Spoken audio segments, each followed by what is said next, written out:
Welcome to this explainer. It's kind of crazy when you think about it. We've literally got the entire globe mapped out right in our pockets.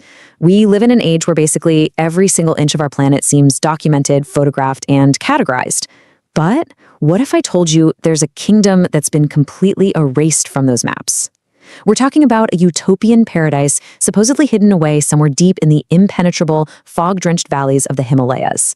Today, we're diving into this explainer to unpack one of the absolute most captivating mysteries in human history, the legend of Shambhala.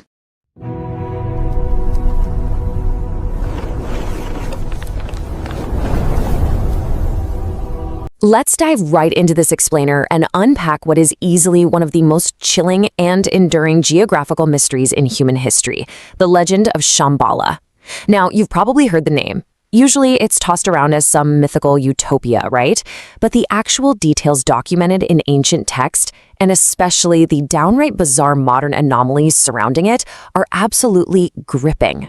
Think about this for a second. What if the center of the universe wasn't out there in the stars, but hidden right here on Earth, tucked away behind the Himalayas? This ancient quote you're seeing describes a kingdom shielded from the rest of the world, a place where an isolated group of people live in absolute harmony, basically waiting and preparing for a day when the world is going to desperately need their ancient wisdom. It's an absolutely gripping concept, right? I mean, this idea has inspired sacred texts and triggered massive, highly funded expeditions into some of the most unforgiving terrain on the entire planet. Chapter 1, The Hidden Kingdom. All right, so to truly understand this mystery, we first need to completely strip away all those modern pop culture distortions. When most people hear about a hidden Himalayan utopia, their minds immediately go to Shangri-La. But honestly, James Hilton's Shangri-La from his 1933 novel Lost Horizon, that's just a 20th century romantic fantasy. The true Shambhala, the one documented in profoundly deep Buddhist and Hindu texts, is much older and way more complex. It's not just some physical paradise where people don't get old. It is an absolute spiritual fortress. The texts describe it as a pure human realm, uniquely set up for highly advanced spiritual practice. And what's truly fascinating is how the ancient Kalachakra texts actually describe the journey to get there. Meditational masters wrote these extensive Sanskrit and Tibetan guidebooks, and they make it very clear. The journey is only physical up to a certain point. After that, the traveler has to repeat millions of mantras and perform highly specific spiritual practices. So reaching Shambhala requires a whole lot more than just a map, a compass, and some good hiking boots. The journey, ultimately, is a deeply spiritual one. Chapter 2, Sacred Texts and Avatars. Now, this legend isn't just confined to a single faith. It's actually a shared, deeply apocalyptic vision hidden inside both Hinduism and Buddhism. Just look at the striking parallels here. Over in the Hindu tradition, the Vishnu Purana from the 4th century CE states that at the very end of our current age of darkness, the Kali Yuga, the final avatar of Vishnu, a figure named Kalki, is going to be born in the city of Shambhala to completely destroy invading forces. Then, in the Buddhist Kalatrika Tantra, or Wheel of Time texts, it describes a lineage of kings where the 25th ruler, who, get this, also takes the title of Kalki, will unify his people to wage a final world war against forces bent on destroying all spiritual practice. So both of these ancient traditions are describing the exact same thing, a royal figure emerging from Shambhala to literally save a disintegrating world. But it gets even deeper, because these texts brilliantly merge the macrocosm with the microcosm. According to the Kalachakra Tantra, we aren't just talking about an external physical war. The Kalki avatar is also incredibly symbolic. Just as Kalki gathers his people to defeat these barbaric invaders, the text explains that this process symbolizes the internal gathering of our own energy winds during the stages of human life and death. The Kalki actually represents the death of the disturbing, chaotic levels of the mind, gathering your internal energies to manifest what they call the ultimate clear light mind. So, the war? It's just as much internal as it is external. Chapter 3, The Nazi Ahnenerbe Expedition. Now, as you can probably guess, not everyone viewed this profound spiritual symbolism in the same way. Fast forward to the 1930s, and this ancient prophecy suddenly catches the intense, obsessive attention of one of history's absolute darkest regimes. In 1938, German zoologist Ernst Schaefer led a massive expedition straight into Tibet. Looking at this timeline, the mission spanned from April 1938 to August 1939, and who was backing it? Reichsfuhrer SS Heinrich Himmler. Himmler was so completely obsessed with Asian mysticism that he personally sponsored the trip. He was so invested, he even broadcast Christmas greetings to the team via shortwave radio while they were camped out in Lhasa.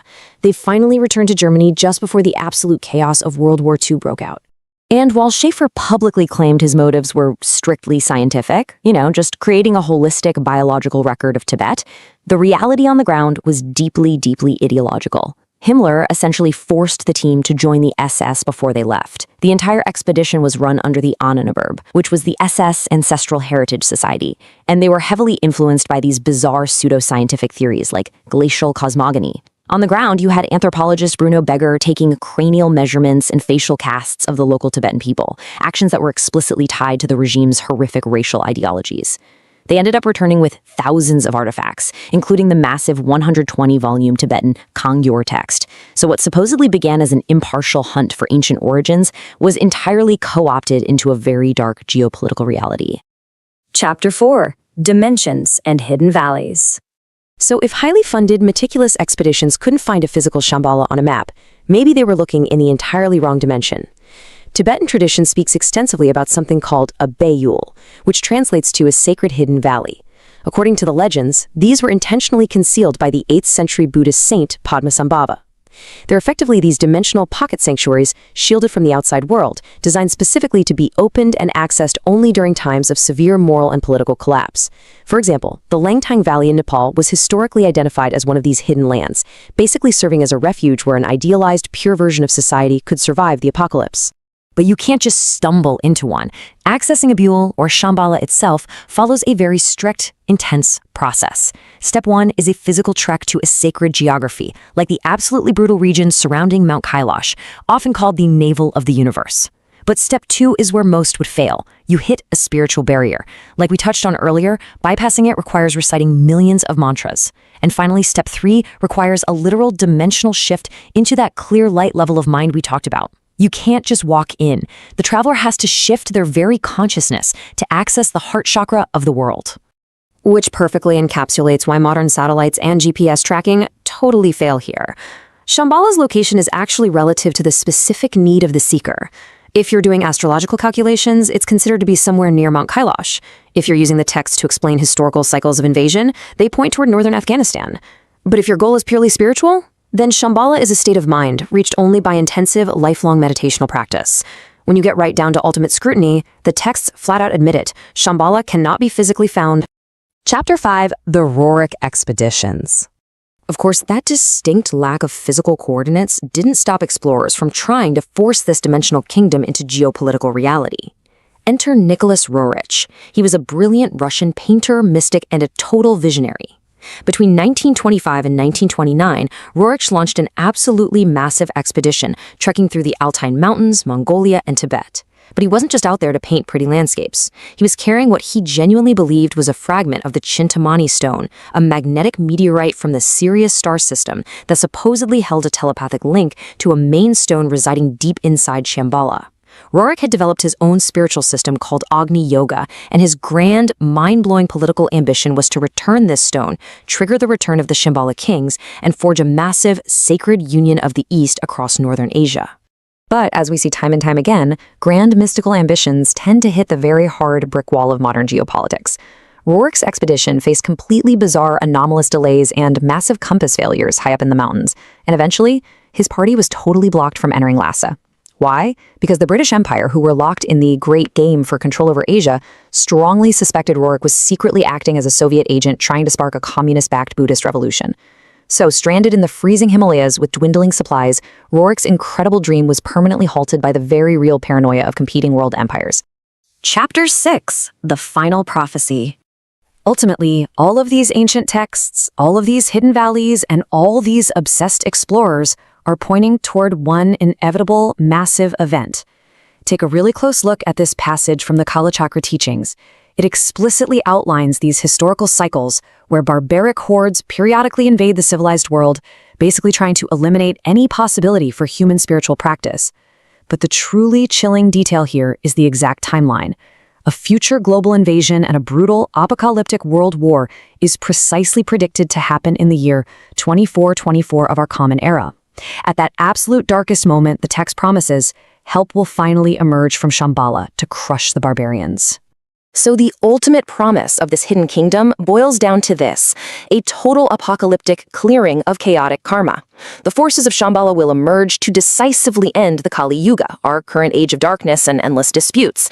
And in its place, a new golden age will dawn, creating a world where literally everything is perfectly conducive to spiritual practice, peace, and human unity. It's exactly why tens of thousands of people still flock to Kala Chakra empowerments today. They're trying to plant the karmic seeds right now to make sure they're deeply connected to this future golden age. But let's remember what we learned earlier about the dual nature of this entire legend. The external, physical war mirrors the internal one, right? So the absolutely crucial question we have to ask ourselves, and the thought I want to leave you with today, is this: if Shambhala cannot be found on any satellite map, but actually resides as that clear light mind in the deepest, most subtle consciousness of humanity, where does the final battle truly take place? And more importantly, are we the ones prophesied to fight it? Thanks for exploring this with me, and as always, keep questioning the world around you.